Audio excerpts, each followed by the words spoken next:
There is a danger of a kill shot that these Islamists, or for that matter, other enemies of this country, know they can take.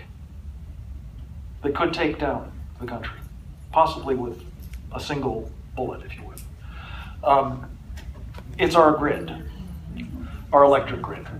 It's very vulnerable. We actually have had some, I'm sorry, this is off the edge here, but we've had some progress made here in the state legislature. Bob Hall, from right here in the Dallas area, has been a leader. I just have to tell you, this is another of those providential things. We discovered in Austin about 2 months ago that Senator Hall happens to know more about this problem of our vulnerability to things like electromagnetic pulse than practically anybody in the country, let alone in the state legislature.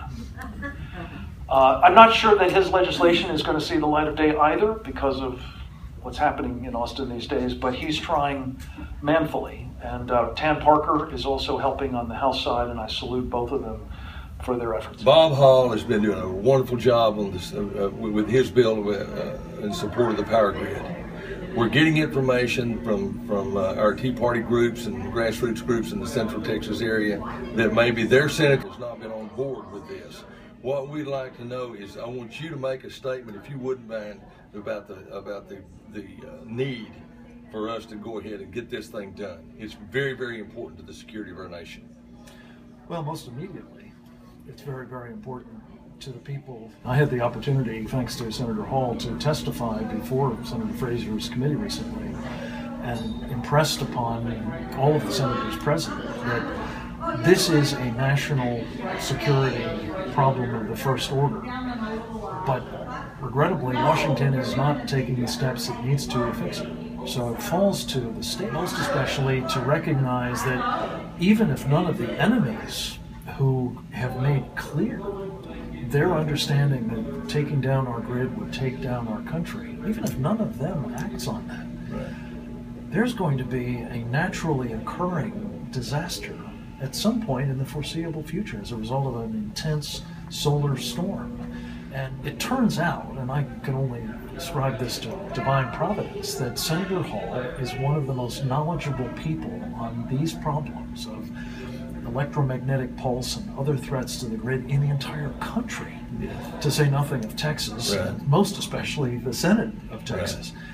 So I would strenuously appeal both to Senator Fraser and to his constituents to and to the House. Well, and to the House too, of course, the Speaker of the House most especially, to take the kind of proactive steps that will protect the people of Texas, all of the people of Texas, who are blessed with having, almost all of them, their own grid. It lends itself to this kind of corrective action. We know how to do it. The Pentagon, in which I served, has been protecting things that matter to them, military assets, for decades.